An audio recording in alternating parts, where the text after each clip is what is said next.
नमस्कार, आप देख रहे हैं जमुई प्लेटफॉर्म और मैं हूं आपके साथ विजय कुमार। आपको बता दें कि झाझा नगर परिषद के चेयरमैन प्रत्याशी विजय पासवान ने मतदाताओं से किया अपील।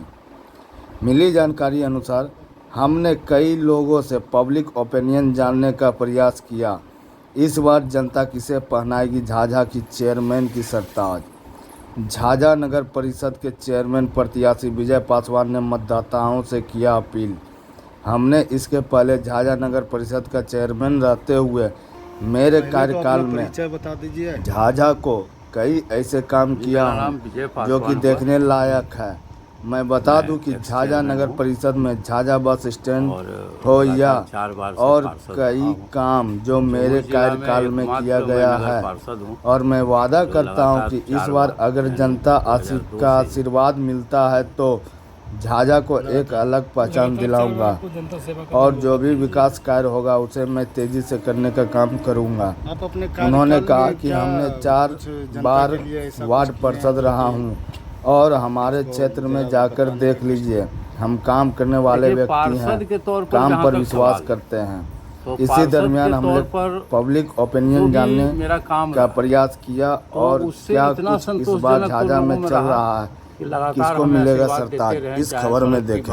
धन्यवाद। की बात हो, गली की बात हो, पेयजल की बात हो, रोशनी की बात हो, स्कूल की बात हो, सामुदायिक भवन की बात हो, सार्वजनिक शौचालय की बात हो, इन सभी बिंदुओं पर मैंने परिश्रम कर कर काम किया और जो भी गरीब गुरबा थे जिनको आवास योजना का लाभ मिलना चाहिए उन लोगों को भी बगैर एक पैसे कोई रिश्वत का सभी काम हुआ और इससे काफ़ी लोग संतुष्ट भी हैं।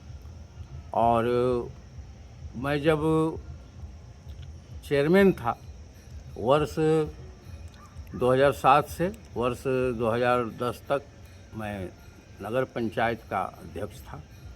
उस दरमियान हमने जो भी बड़ी बड़ी परियोजनाएं, अब जहाँ जैसे कि आपका बड़ा सामुदायिक भवन हो या खुद नगर पंचायत का प्रशासनिक भवन हो, विवाह भवन हो, जो आम आवाम के लिए एकदम ज़रूरी था, वो सब हमारे ही कार्यक्रम में लाया गया। और आपका यहाँ तक कि जो बस स्टैंड है जो आज झाझा के लिए सबसे चर्चित सब्जेक्ट है, बस स्टैंड का उस समय माननीय उप विकास आयुक्त डीडीसी साहब के द्वारा टेंडर वगैरह जमुई किया जाता था और इसकी राशि भी जमुई को जाती थी। हमने इस पर हाई कोर्ट तक मुकदमा लड़कर और बस स्टैंड को अपने कार्यकाल में झाझा में लाने का काम किया, जिससे झाझा नगर पंचायत की राजस्व भी बढ़ी। और मुख्यमंत्री शहरी विकास योजना हमारे कार्यकाल का सबसे चर्चित ये सब्जेक्ट रहा। हमसे पहले मुख्यमंत्री शहरी विकास योजना का एक चवन्नी भी झाझा को नसीब नहीं होता था, लेकिन जब मैं वर्ष 2007 में अध्यक्ष बना तो इसकी जो गवर्नेंस बॉडी होती है जिला लेवल की होती है, जिसमें जमुई और झाझा से चेयरमैन जो रहते हैं वो सदस्य होते हैं, बाकी सब पदाधिकारी रहते हैं बड़े स्तर का। माननीय जिलाधिकारी महोदय उसके सदस्य क्या कहते सचिव हुआ करते हैं और जो प्रभारी मंत्री हैं वो उनके अध्यक्ष रहते हैं। उस समय कर्पूरी ठाकुर जी के सुपुत्र रामनाथ ठाकुर जी जो विधि मंत्री भी थे वो अध्यक्ष थे। उस दरमियान हमने मजबूत लड़ाई लड़कर अपनी पक्ष रखकर झाझा को मुख्यमंत्री शहरी विकास योजना का अक्षरशः पैसा झाझा को दिलाने का काम किया, जिसके तहत बहुत सारी बड़ी परियोजनाएं झाझा में हुई। जनता से क्या अपील करना चाह रहे हैं? देखिए, जनता से मेरा नम्र निवेदन ये है कि आप सारी जनता हमारे कार्यकाल को देखें। एकदम भय भूख और भ्रष्टाचार से मुक्त कार्यकाल मेरा रहा। सभी का आपसी सौहार्दपूर्ण वातावरण में हम लोगों ने विकास का कार्य किया। तो हम अपील यही करेंगे कि जनता मुझे अगर मौका देती है तो इस परिपाटी को मैं और भी आगे बढ़ाऊंगा। और जो अपेक्षा रख रही है जनता, क्योंकि जनता में एक छटपटाहट है, एक अजीब सी कसक है कि हम लोगों के बाद सही नेतृत्व जनता को नहीं मिला, जिसके चलते मूलभूत जो ज़रूरतें थी सही तौर तरीक़ा से ये नहीं हो पाया, जनता को नहीं मिल पा रही है, नहीं मिल पा रहा है। और आज जनता में एक छटपटाहट है बदलाव का, और परिवर्तन की ओर पूरा झाझा चल रहा है। हम अपने परिवर्तन यात्रा के माध्यम से भी, नुक्कड़ सभाओं के माध्यम से भी और डोर टू डोर जनसंपर्क अभियान के तहत भी सारी बातों को मजबूती से रखे। जनता प्रभावित भी हुई।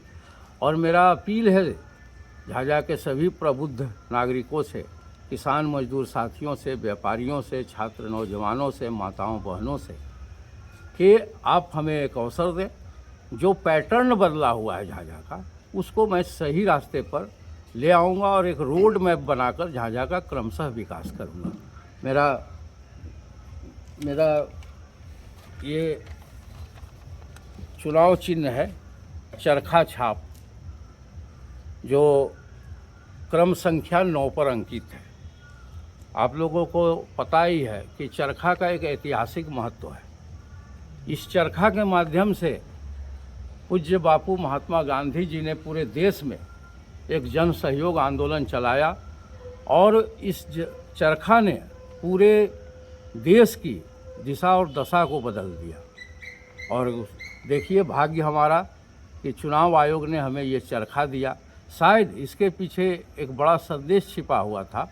इस चरखा के माध्यम से आप पूरे झाझा को बदलिए।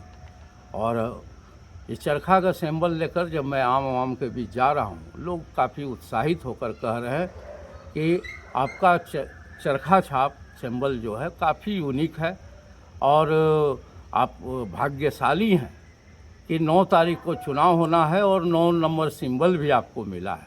ये सब कुछ न कुछ ऊपर वाले का एक इशारा भी है।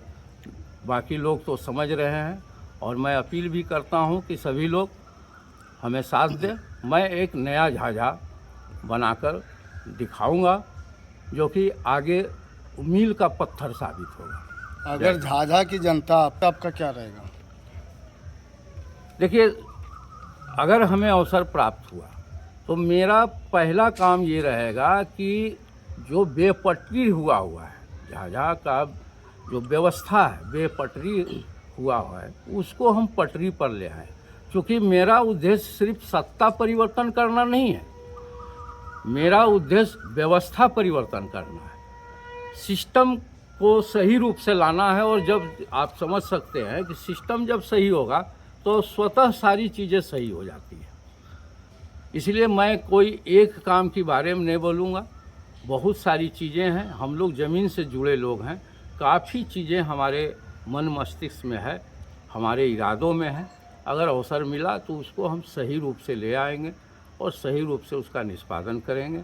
हम सारा अपने सहयोगियों, कर्मचारियों का एक टीम बनाकर और झाझा के प्रबुद्ध लोगों के राय मशविरा से बहुत सारी ऐसी चीज़ों को करूँगा जो अपने आप में एक मिसाल बनेगा। हाँ, आइए आइए मामा। मछली साहब, मछली साहब